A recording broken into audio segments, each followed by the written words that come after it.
this Captain America movie without Captain America that's coming out in next month in February, Black History Month, right? It's going to be a huge failure for Disney. A huge box office disaster for Marvel, for the MCU. Just another L for these geniuses, right? Because again, they started making these movies. You know, now I believe that Disney is changing a little bit. But this right here, this Captain America movie without Captain America was made at a peak wokeness, right? A couple of years ago. That's when they started developing this movie. They made Falcon into your new Captain America, right? And I know there's going to be some idiots that say, oh, what happened in the comic books? Yeah, and it was a failure in the comic books too, right? They tried it with the all new, all different Marvel, all that new woke shit they try to do, right?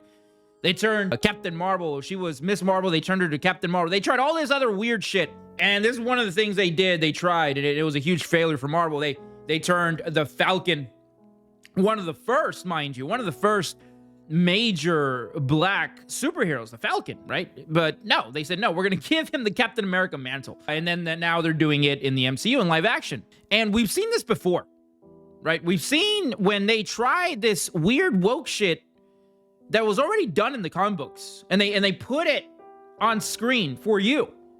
We've seen what happens, right? We've seen it with the Marvels. We've seen it with Little Miss Marvel. We've seen it with all this other shit.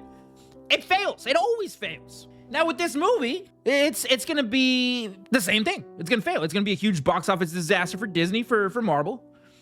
And this article right here proves it. Look at this. Captain America Brave New World early box office tracking to top Valentine's Day weekend with $80 million debut. Now you're probably thinking, oh, okay, well that's good, right? $80 million, that's phenomenal. Well, no, it's not, because look at this right here. This was the box office numbers for Ant-Man and the Wasp: Quantumania. Opening weekend, this movie made $104 million. That is more than what it is projected to be for the Captain America movie without Captain America. Now, let's see what happened with this movie. Look at this right here. This movie made a total of $476 million worldwide, which made this a huge box office flop for Disney and for Marvel. Granted, this movie on paper had a budget around $200 million, I believe, maybe $250 million. Captain America Brave New World, this movie, the budget is probably close to $400 million with all the reshoots they've had to do. They've made this movie probably like 5 times with all the reshoots. I mean, the budget is through the roof on this. And the reason as to why is because they keep making this movie and they keep showing this movie to test screenings, right? Test people that show up just to watch the movie. And everyone hates this movie. Everyone walks away thinking this is a stupid movie. But let's read this. Early box office tracking for Captain America Brave New World indicate debut domestic openings ranging between $81 to $107 million. This report from Box Office Theory also places the Marvel Cinematic Universe total domestic haul in the range of $195 million to $180 million. These numbers are fairly standard among previous Captain America films, with no notable exceptions from Captain America Civil War. According to Box Office Mojo, the first Captain America film opened in the lower $65 million, while Captain America Winter Soldier opened to $95 million.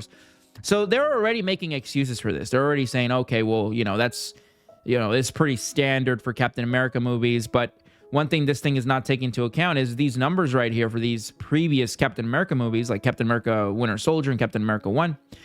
Those were pre-inflation, right? Those numbers would be a lot higher now with the inflation, adjusted for inflation, that is. Yeah, man, it's not looking good. It's really, really not. I am not excited for this movie whatsoever. I'm most certainly not gonna go see it in the movie theater. I'll watch it here, I won't pay to go watch this movie. I'll wait for it to drop on streaming and then I'll watch it then. I don't hate the actor. I don't mind the character of Falcon. I just think that making him into the Captain America is a very weird thing to do. I mean, Sam Wilson doesn't even have a super soldier serum, but you know who does? Bucky. Bucky should have been your new Captain America, but for obvious woke reasons, representation, all that, they said, hey, no, let's make Sam Wilson your new Captain America. because it's all about representation. At least it was for Disney. Who knows where they're at now? You know, I'm thinking that they're gonna start changing their ways a little bit more. But this right here, this movie, this was peak wokeism. This movie started being produced, I believe, in 2020. I think that's when production started in this movie. It's a long time ago. This movie has been pretty much already made, but again, they've had to remake it and try and make it taste good. But again, I've said this numerous times, you can't make a shit sandwich taste good. You can't. No matter how much chocolate or bacon or delicious stuff you add on it, it's still going to have this shit inside of it. It's still going to taste disgusting. But anyway, you guys let me know what you think down in the comments. And like always, don't forget to subscribe. Sensational.